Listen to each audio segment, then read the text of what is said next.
Sumua perjantaina. Jakso 44. 19. marraskuuta.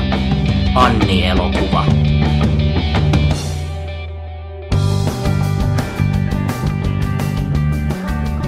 No niin, tervetuloa kaikki Sumua perjantaina podcastin jälleen kerran. Meillä on tässä ollut yhden viikon tauko. Minä olen Tiani Pan ja täällä on Miika Ullakko meidän porukasta. Jep, morjesta vaan kaikille kuuntelijoille pitkästä aikaa. Kävin tuossa, Tiani sullekin tiedoksi, niin pari päivää sitten elokuvasäätiössä vähän puhumassa. Niin se oli se perjantai, jolloin meillä ei tullut jaksoa. Joo, kyllä. Niin kävin siellä, heitä varten piti tehdä tämmöinen tiivistetty synopsiksen tynkä. Ja synopsis? Mistä me puhumme edes? Mistä me puhumme? Puhumme seuraavasta suuresta elokuvasta, mikä valmistuu ehkä joskus.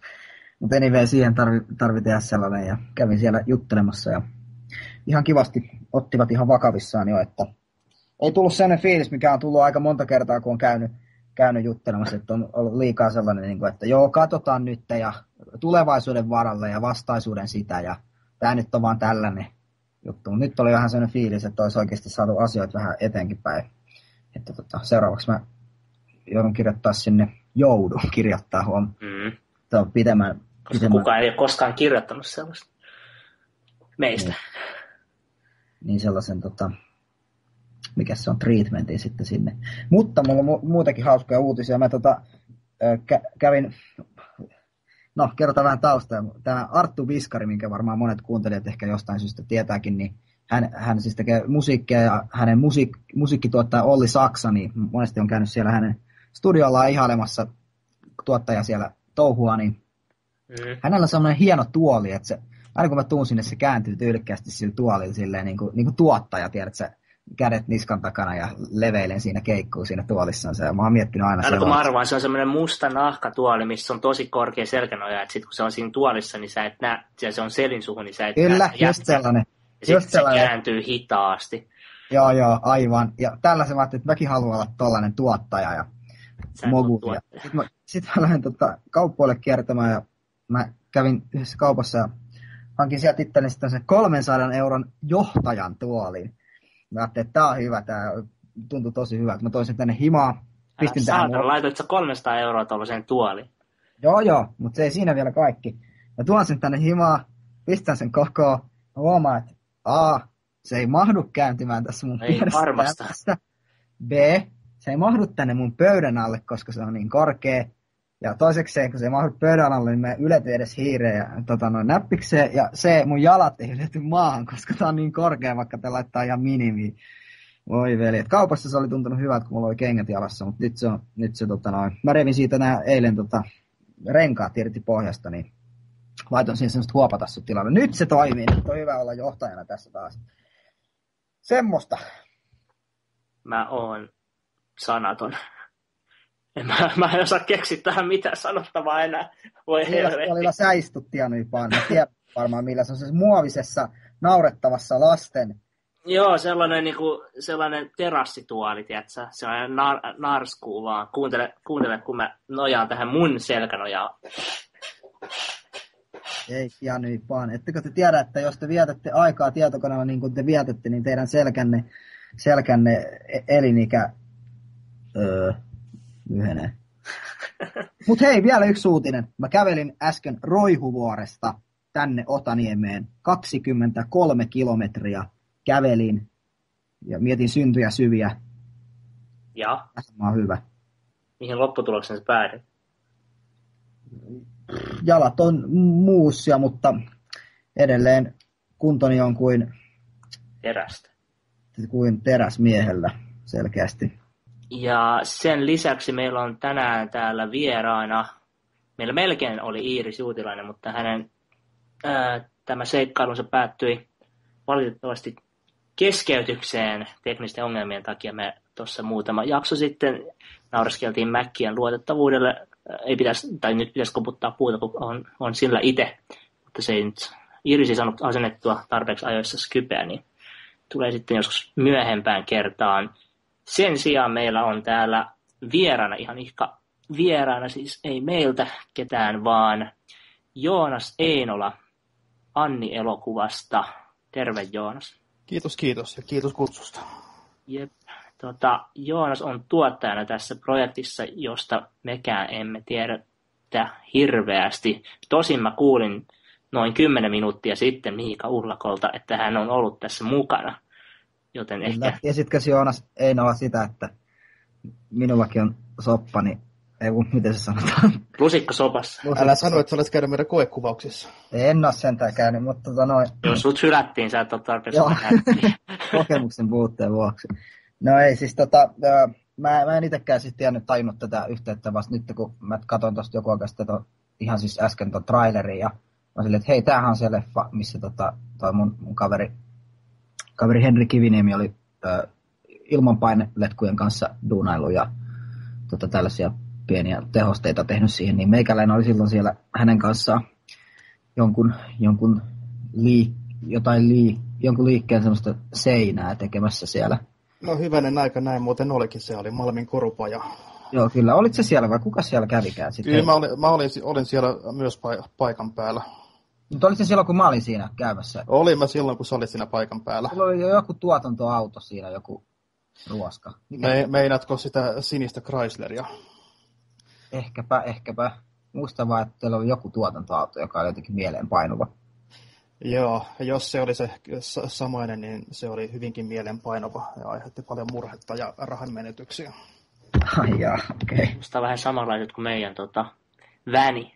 No siis meillähän oli tuotantoautona, toinen auto oli mun se 69 vuoden Opeli, mikä oli, no ei sitä talvella oikein saanut ylämäkiä ylös ja joku käynnistyi. Ja sitten toinen oli semmoinen lähes parikymmentä vuotta vanha väni, mikä myöskään niinku, mikä tuotti hyvin paljon ongelmia hyvin usein meille, ja se kyllä oli vähän typerää ehkä hankkia tällainen tuotantoauto-leffaa. Muutenkin leffan tekeminen sattuu olemaan suhteellisen kuumottavaa ja stressaavaa paikoin, niin se ei auttanut yhtään asiaa. Joo, ei voi sanoa kyllä niin kuin hankkimisesta, kun pitää pärjätä sillä, mitä on. Mutta nyt me ollaan vedetty vähän liian edelle omaa aikaamme siis, kun kerran te olette niin tuttavallisia. Mutta siis aloitellaan ja kerrotaan muille katsojille, kuuntelijoille, myös meikäläiselle, joka ei tiedä tästä projektista sen enempää kuin mitä tuolta nettisivulta on lukenut, niin Joonas, pystytkö ihan omin sanoin vähän kertomaan tästä elokuvasta, mikä tämä systeemi oikein on? Joo, enköhän mä siihen ihan omin sanoin kykene. Eli tämä on tämmöinen prokkis, joka sai alkunsa oikeastaan jo kesällä 2007. Mut, jos nyt ihan lyhyesti, niin kun mistä tuossa leffassa on kyse tai mistä se kertoo, niin se on rikkinäisiä ihmisiä ja huonoja valintoja, joita he tekevät. Ja yrittävät sitten uutta alkua, ja leffa nyt kertoo siitä, että miten he ovat valmiita sen uuden alun eteen tekemään. Joo, tämä on ohjannut Jussi Einola, eli ilmeisesti sun veljes. Joo, hän on minun muutama vuotta nuorempi veljeni. Mitkä teidän kahden taustat, siis niin kuin henkilötaustat, mitä te olette miehiänne? Opiskeletteko missään alan oppilaitoksessa ja tällaisia juttuja? No itse asiassa Jussi tuolta Heltekistä niin valmistui aikoinaan media-assariksi. Joo. Ja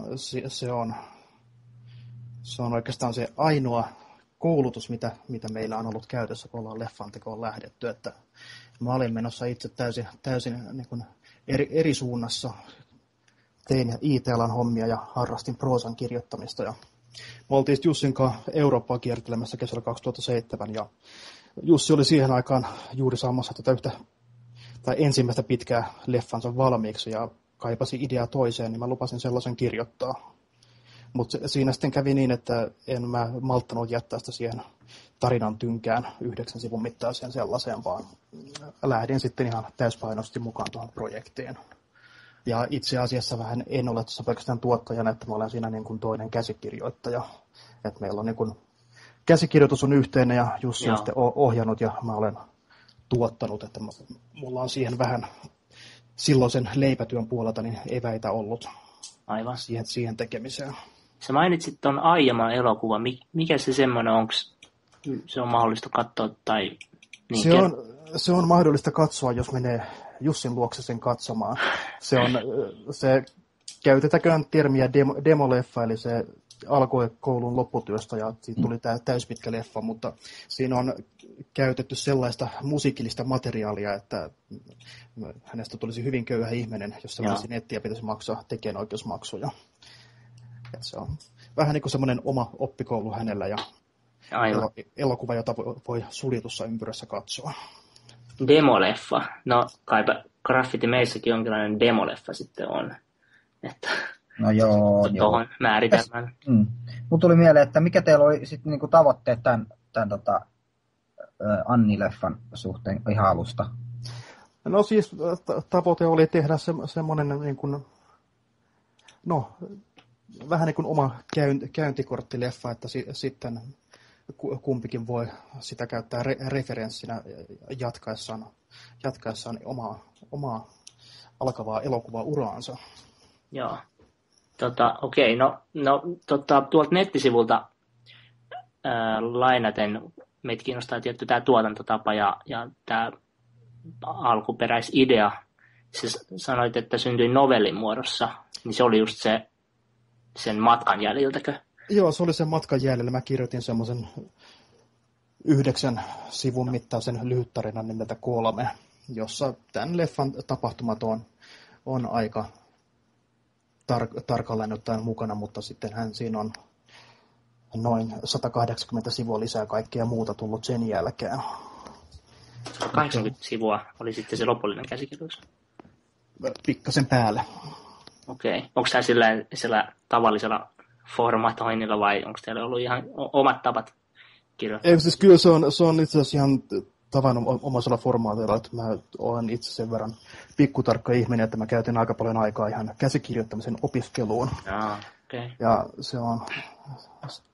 se pitäisi olla suunnilleen sitä, mitä pitääkin sen käsikirjoituksen. Että siinä oli jonkin verran muuntautumista itsellä, että semmoisesta lyriikkamaisesta kirjoittamisesta niin mennään siihen, että kirjoituksessa lukee, mitä kuvassa näkyy, eikä mitään symboliikkaa. Joo. No, kaikkein mielenkiintoisin juttuhan tässä on nyt seuraava lause, mitä lukee tässä, että kotimainen tuotantoyhtiö lähti mukaan projektiin. Mutta, niin kerrotko tästä episodista enemmän vai voiko siitä kertoa? Kyllä siitä voi kertoa. Että tuotantoyhtiö, joka lähti mukaan, niin oli Outline Studios, joka oli muun muassa korkein oikeusleffaa tekemässä. Okay. Et silloin kun me käsikirjoitus saatiin valmiiksi, niin me läheteltiin sitä ympäriinsä ja heidän kanssaan niin päädyttiin sitä tarinaa niin kuin yhdessä hiomaankin aika pitkälle, että muutama kuukausi tehtiin yhdessä töitä sen kanssa. Mutta siitä me tultiin Jussin kanssa siihen tulokseen, että me halutaan tehdä kuitenkin ihan itsemme näköinen leffa, että se olisi tarkoittanut aika paljon tämmöistä niin kuin taiteellista päätäntävallasta luopumista lähteä niin kuin ammattimaisesti leffoja tekemään firman kanssa leffoja tekemään. Ja meillä oli kuitenkin itsellemme niin kuin tärkeämpää päästä niin kuin käsiksi siihen tekemiseen. Niin sitten tultiin siihen tulokseen, että se on ehkä parempi, että me tehdään tämä kuitenkin itse, että saadaan siitä se kokemus, mitä halutaankin. Okei, eli toi korkein oikeusryhmä, se on kuitenkin indie, tai siinä on tämmöinen tuotantoyhtiö ollut tausta. Miika, sä taidat kanssa tietää siitä jotain enemmänkin. Siis hetkinen, mikä se niiden nimi olikaan? Oliko se Tuuli joku? Oliko se Jansa Creations? Joo, Jansa oli se, se oli se niiden jengin nimi kyllä, tai se. Mutta siis en mä ainakaan itse halua lähteä siitä mitään faktoja esittämään, kun en mä niitä muista. Siis mun mielestä se, miten Outline oli siinä mukana, niin he toteuttivat kuvaukset. Tämä oli mun käsitys, mutta en tiedä kuinka paljon mä siitäkin muistan oikein. Joo. Mutta siis heidän kanssaan käsistä työstettiin, mutta sitten haluttiin kuitenkin pitää tekeminen enemmän itsellä. Ja sitten lähdettiin tekemään ihan omin voimin sitä. Joo. Eli siis, että se olisi niinku tavallaan muuten luovuttanut jonkin verran päätäntävaltaa myös heidän suuntaan. Joo, siis kyllä, ja kyllähän mä sen, niinku, sehän on sinänsä ihan loogistakin, että me oltiin kuitenkin siinä vaiheessa aika vihreitä ja vaadittiin aika isoja saappaita. Et parempi kuitenkin hankkia kannukset niihin saappaisiin ihan itse. Ja kuitenkin aika isolla panoksella leffat siinä olleet sitten mukana. Nyt tässä vaiheessa kysyn, että kuinka pitkästä leffasta on nyt kyse? Että suunnilleen tiedätte varmaan. Se on tällä hetkellä, sanotaan... Katsojille tiedoksi, että tämä on vielä niin kuin leikkauksessa. Että ei ole vielä... Se on tunti 54 minuuttia. Joo. Ja siis sitä ei tällä hetkellä enää leikellä ennen kuin se ollaan katsotettu koeyleisöllä, ja sitten jos sieltä tulee semmoista palautetta, että jotain voisi vielä muuttaa, niin sitten ehkä saksitaan lisää. Mutta siis nyt se on siinä pisteessä, että me kun ääniraitaa miksataan valmiiksi, ja sitten kun se on valmis, niin sitten kun koeyleisö katsoo leffan ja sieltä tulleesta palautteesta riippuen, niin sitä vielä saksitaan tai sitten ei. Joo. Hyvin lähellä valmista siis. Meilläkin oli tuommoinen koeesitys. Silloin ei ollut vielä ääniraitakaan ihan kunnossa. Tai siis muistaakseni Miika, meillä oli ihan se sama versio, missä oli niinku lainatut musiikit ja täällä. Joo, kyllä jengi kommentoi siitä Taru Sormusten herrasta. Muista, mitä meillä oli siinä. No, joo, sanoa, Enia laulamassa. Niin, sano vaan Miika. Joo, niin, että yllättävän tärkeää oli tuossa koekatselmuksessa ihmisten just niinku vapaat kommentit, että saa ihan vapaasti kirjoittaa. Et meillä oli hirveästi myös niinku tämmöisiä valmiita kysymyksiä, mihin piti vastata, mutta yllättävän paljon enemmän jopa antia tuli ehkä niistä vapaista. Sai kirjoittaa mitä halusi siitä. Ja meillä kyllä leffa sen jälkeen. Kyllä se, voin kyllä ehkä uskoa näin, että se semmoista koekatsomusta ei olisikaan varmaan, minkä jälkeen ei tekisi mieli jotain muuttaa.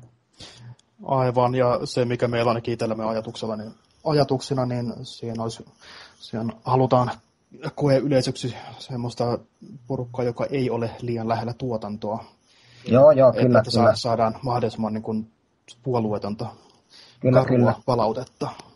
Se on ihan, meillä oli myös alun perin tavoitteena se, että koeyleisössä ei olisi yhtään ketään, mikä olisi missään tekemisissä tämän elokuvan tai sen tekijöiden kanssa, että ne olisi kaikki täysin jotain randomit, mutta sitten me ei saatu niin isoa porukkaa sitten, me haluttiin kuitenkin joku lähemmäs 100 henkeä, niin loppujen lopuksi ei siellä ollut siis työryhmästä ketään, mutta siellä oli sellaisia, jotka niinku tunsi kavereita tälleen. Niin, että se varmasti vaikutti siihen, että me oltaisiin oikeastaan voitu ehkä, olisi ollut antoisampi, jos meillä olisi ollut ilkeämpi koeyleisö siinä, että niin. Oltaisiin saatu niinku röyhkeämmin, että se hajonta oli tosi pientä silleen, ja mielipiteet ei ollut niin kärkkäitä kuin mitä ne ehkä voisi olla tuossa vaiheessa.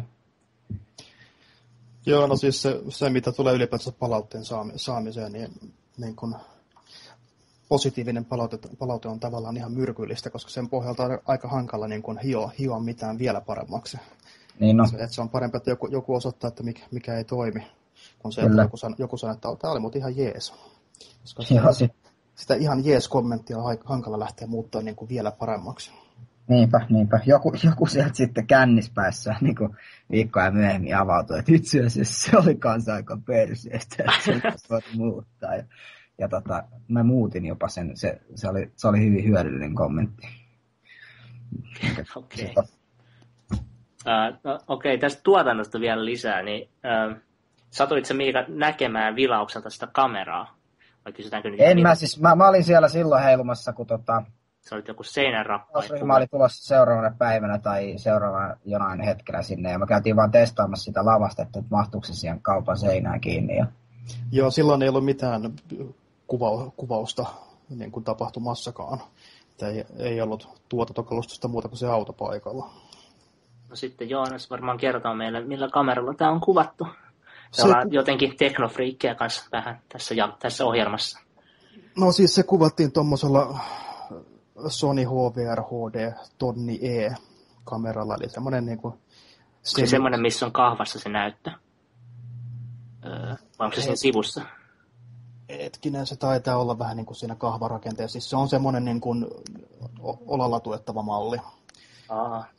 Se oli mulla nähdä niin pointtikin, että mä halusin meille sellaisen kameran, joka olisi niin kuin mahdollisimman vakaa käyttää käsivaraltakin. Joo, se on kyllä etu siihen meidän kameraan, joka heiluu vähän ilman mitään tuommoista vahvistusta. Mutta kyllä mähän en itse ole missään määrin teknofriikkiä, mä en ole tuolla kameralla edelleenkään kuvannut sekuntiakaan, mutta siis se on ilmeisen hyvä kamera silloin, kun olosuhteet ovat hyvät, ja sitten kun olosuhteet ovat vähemmän hyvät, niin siinä pitää tehdä aika paljon valmistelua, että kuvasta tulee hyvän näköistä. Siis sä puhut nyt teidän kamerasta vai? Meidän kamerasta nimenomaan. Okay.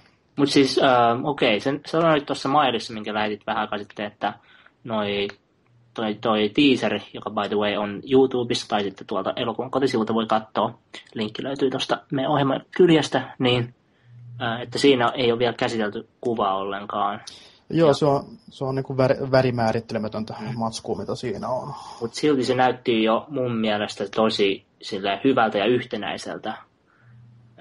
Eikä ne pimeätkään kohtaukset näyttänyt liian pimeältä, että aika hyvin vissiin niin toi toimii myös. Siinä oli se ravintolakohtausta ja tälleen.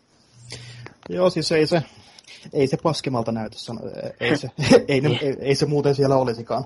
Mutta kyllä siinä se elokuvan väri-ilme on pikkasen haluttu viedä pois siitä, mitä se on niin kuin ihan luonnostaan. Ja niin, että se on tavallaan yhtenäisempi kokonaisuus riippumatta siitä, että millainen on ollut niin kuin paikka, jossa ollaan kuvaamassa. Että siellä on tietynlaiset niin kuin väriteemat riippuen, että kenen mukana mennään ja missä paikoissa ollaan. La Traffic. No joo, ei niin jyrkkiä. Ei kyllä ihan niin jyrkkää, että kaikki lämpö ei ole kuvattu ruskeen läpi ja kaikkia metsää vihreän läpi ja näin poispäin. Kyllä. No tuossa lukee vielä, että on tehty talkoovoimin ja teillä on 30 henkeä ollut. Tai itse asiassa mennään vähän taaksepäin noista kuvauksista vielä. Eli 3 viikossa saitte kuvattua 2 tunnin elokuvan. Joo, 3 viikossa, mutta ei ne mitään lyhyitä päiviä ollut.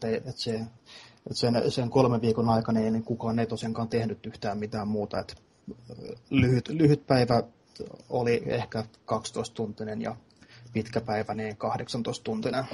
Okay, ajosko pää siihen hommaan?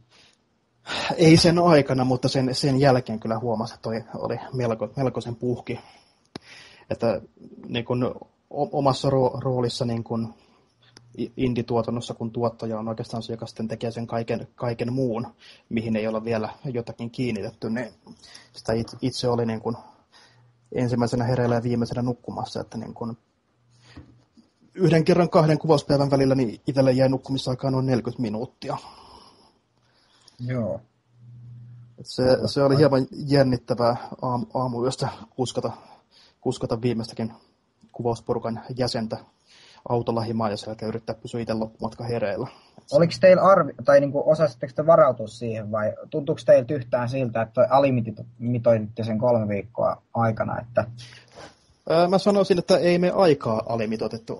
Aika oli ihan hyvin, että me alimitoitettiin niin kuin töissä olevien henkilöiden määrä.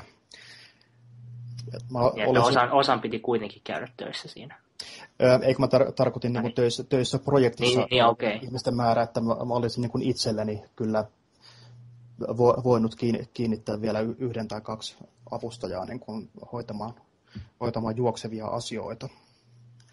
Ja niin kuin ihan yksi henkilö pelkästään kuvausten ajaksi niin toimimaan niin kuin auton kuljettajana, koska meillä oli kuitenkin pointtina tuossa niin kuin kuvauksissa ja näyttelijöiden ja tuotantoryhmän niin kuin mukaan saamisessa se, että palkkoja ei pystytä maksamaan, mutta muuten me halutaan tehdä se kaikille mahdollisimman kivuttomaksi, mikä myös tarkoitti sitä, että teidät aamulla haetaan kotoa ja kuvauspäivän päätteeksi toimitetaan kotiin. Että siinä oli niin kuin joka aamunen rundi niin kuin kiertää ensin kuvausryhmä kasaan, heittää kuvausryhmä kuvauspaikalle ja sitten hakea siinä näyttelijöitä maskiin ja muuhun sitä vauhtia, kun kerkesi ja aikataulu oli merkattu. Menikö bensaa paljon niin kuin budjetista? No bensaa meni varmaan 50 päivältä. Että kyllä se meidän logistiikka niin oli aika hintavaa, varsinkin kun meiltä se yksi auto hajosi. Joten niin kun se taisi olla korjaan toisen tai kolmannen kuvauspäivän jälkeen hajosi se auto, joka sitä varten oli hankittu.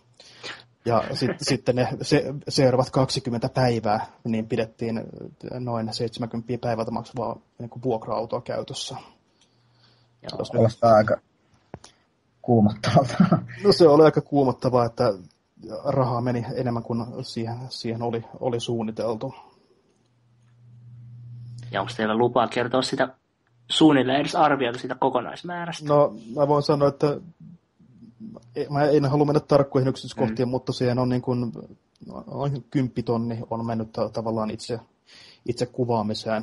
Sitten siinä on aika paljon siis semmoisia kalustohankintoja, mitkä tehtiin, mitkä palvelevat meitä kyllä niin kuin tulevaisuudessakin, jonka vuoksi en laske niitä Annin budjettia, että ne on sitten investointeja tuleviinkin tuotantoihin, mutta kyllä toi leffan tekeminen ja sen kuvausryhmän niin kuin liikkeellä pito sen 3 viikon ajan, niin siihen se noin 10 000 paloi.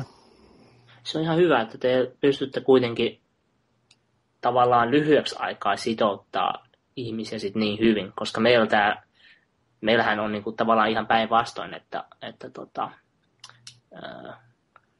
meillä niinku se kuvaukset, se jakaantuu 1 vuoden ajalle, ja sitten ne ei ole tommosia pitkiä päiviä kuin ehkä niinku muutamassa niinku semmoisissa spurttikohdissa, mutta sitten on semmoisia, että mennään pari tuntia kuvaamaan lokkeja ja tällaisia. Aivan. No se varmasti niin kuin edesauttoi asia, että kyllä meidän tekemistä varmaan näkyy näille kaikille mukaan tulelle se, että olemme ihan tosissamme kuitenkin tekemässä elokuvaa, vaikka Talkoovoimin leffaan tehdäänkin, että niin kuin hyvin isoja niin kuin henkilökohtauksia, uhrauksia, niin kuin molemmat Jussin kanssa leffaa varten tehtiin. Mikä oli vaikein kuva ehkä sitten? Jos voitko kertoa, tai onko sinulla omakohtaista kokemusta, mikä siellä kuvaukset oli kaikkein hankalimmat, joku yksittäinen tilanne tai tälleen? No kyllä niitä varmaan löytyi lukuisia, ja mun oma vitsaukseni oli se, että kun mä kaikkea muuta järjestelin, niin mä olin aika usein pistämässä seuraavaa kuvauspaikkaa kondikseen silloin, kun edellisessä kuvattiin. Mutta kyllä meillä on yksi semmoinen selkeä paikka, joka kaikkein eniten niin kun, varmaan niin kun, kaikkien pinnoja koetteli, mutta mä en halua se, että jos mä rupean siitä puhumaan yksityiskohtaisesti, niin se on aika iso juonipaljastus, koska se on kohtaus, mihin tavallaan leffakin kulminoituu. Mutta sanotaan näin, että päivän valo loppui kesken, varjot siirtyvät paikasta toiseen, ja sille ei voi mitään, että jossain kohtiin ne myös näkyy kuvissa. Mutta se oli pakko tehdä. Meillä oli kuitenkin, niin kuin, esimerkiksi tämä Malmin korupaja on sellainen hyvä esimerkki meitä tukeneista tahoista, että niin kuin, hyvää hyvyyttään päästivät meidät tiloihinsa kuvaamaan, ja päivä tosiaankin venyi, ja sitten se vielä vähän venyi siitä, mitä oltiin sanottu, että siellä paikan päällä ollaan. Että kyllä iso hatunnosto heille kaikille, ja toivon, että pääsee heille kuohuvaa vielä tarjoamaan. Joo. Mitäs tuosta yksittäisestä kuvaushetkestä tai päivästä oli myös lehtijuttu, minkä linkki löytyi tuolta teidän kotisivulta, Iltalehden juttu. Ja onko se niin kuin tähän mennessä ainoa juttu teistä?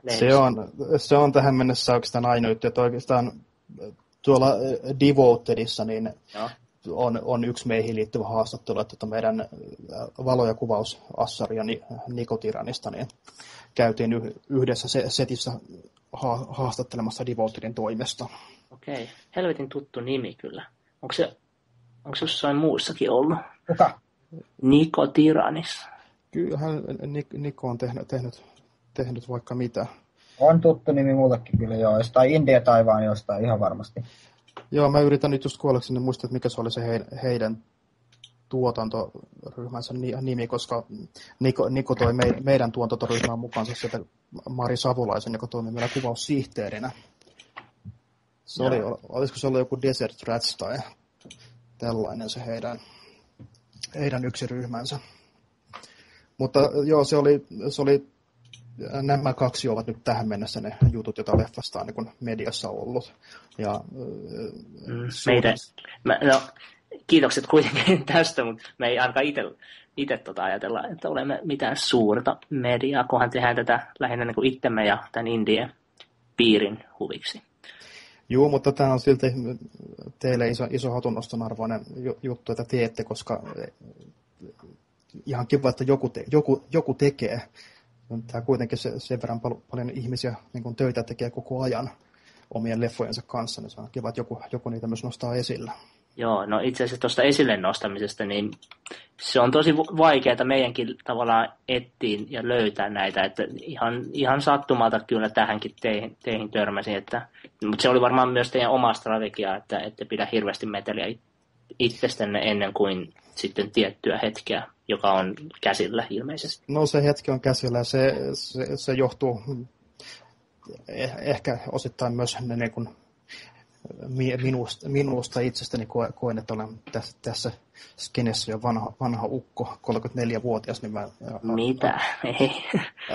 Haluan tulla esille vasta sitten, kun meillä rupeaa olemaan oikeasti niin kuin valmiin näköinen tuote käsillä, ja kun sanotaan, että minä päivänä se tulee ulos, niin se ei ainakaan hirveän monta viikkoa siitä myöhästyisi. No minä päivänä se tulee ulos? No se on tällä hetkellä tammikuun puolessa välissä, eli tämä luvattu 2010, niin se ei nyt sitten pitänyt ihan paikkaansa. Se leffa itse asiassa kyllä olisi 2010 loppupuolella valmis, mutta mun mielestä sitä on ihan turhasta leffaa tuoda esille siihen jouluruuhkaan, kun ihmisiä kiinnostaa moni muu asia. Okei, joo. Hei, kukas on Jarno Elonenkin on tuttu nimi? Ollaanko me puhuttu sen kanssa? Se on se tyyppi, joka oli tuolla siis se on meidän friendi varmaan Facebookissa, siis se, joka tuli. Se on se taikkilainen, joka tuli puhua silloin Indian siinä tapahtumassa.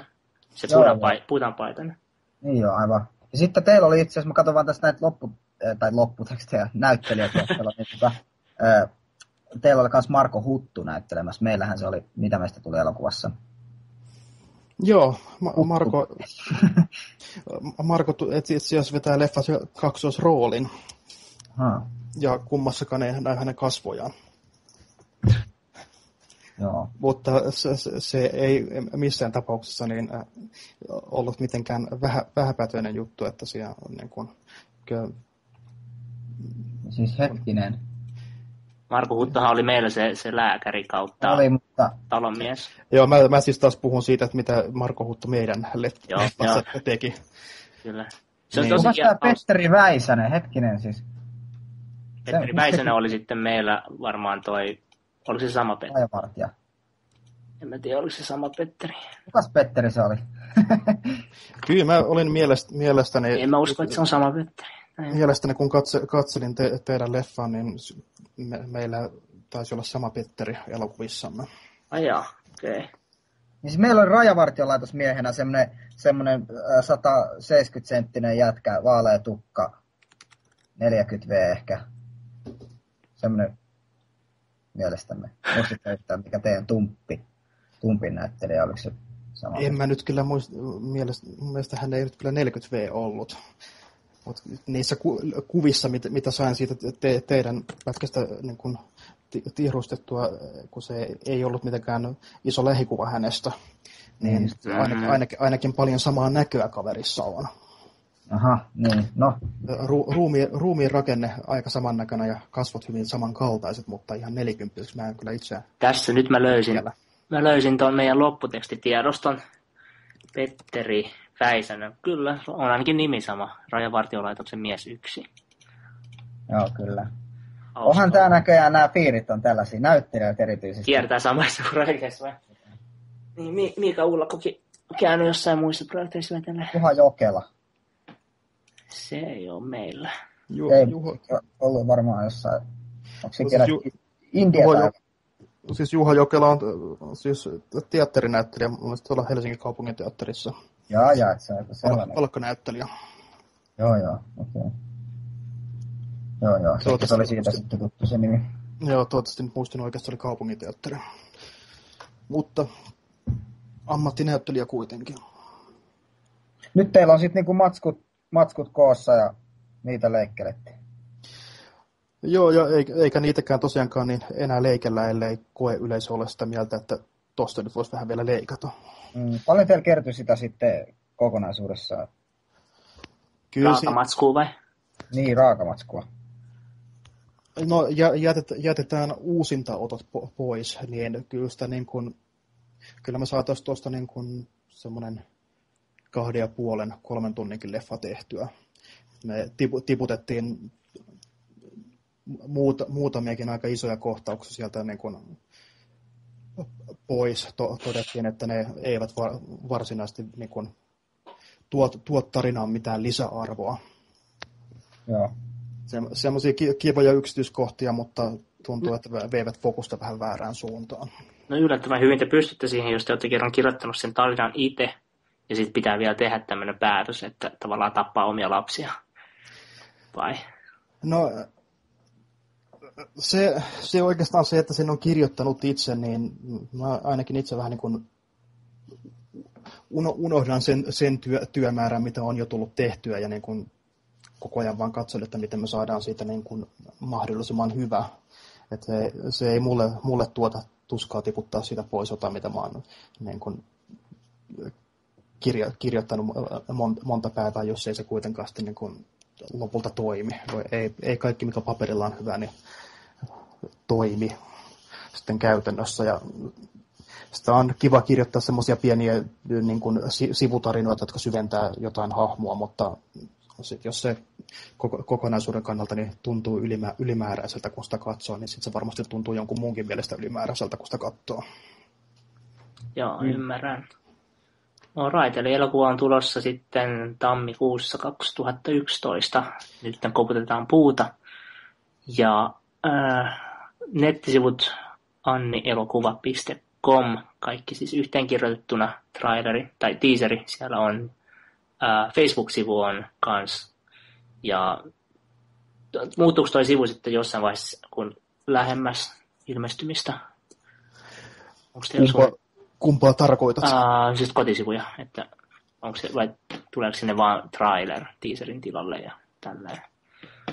No se riippuu vähän siitä, että miten se meidän ennakkoesitys menee, että ei me nyt olla niin kuin tekemässä sinne lisää semmoista niin kuin kivaa ekstraa, koska meillä menee kaikki aika siihen, että me saadaan se leffa puristettua valmiiksi. Että oikeastaan se, että mitä sille sivulle tapahtuu, niin riippuu ihan siitä, että kuka siitä leffasta kiinnostuu ja haluaako sitä joku taho mahdollisesti levittää.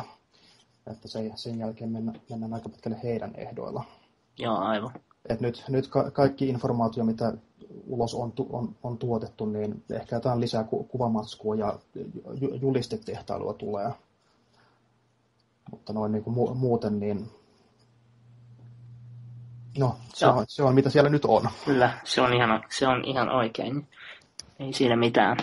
Elikkä joo, sitten jäämme odottelemaan tätä elokuvaa. Kiitokset Joonas, että kävit vähän esittelemässä. Joo, kiitos teille molemmille ja ehkä sitten kun tekin olette leffan nähnyt, niin voidaan istua tähän samaan virtuaalipöytään uudestaan. Kyllä, oli puhetta kanssa, että tuo Jussi liittyisi mukaan kanssa. Joo, eikä näin tule tapahtumaan. Siitä tulee iso pyöreän pöydän keskustelu. Vai mitä Miika Ullakko, sä oot ollut hiljaa vähän aikaa? Kyllä juuri näin me teemme hyvin todennäköisesti.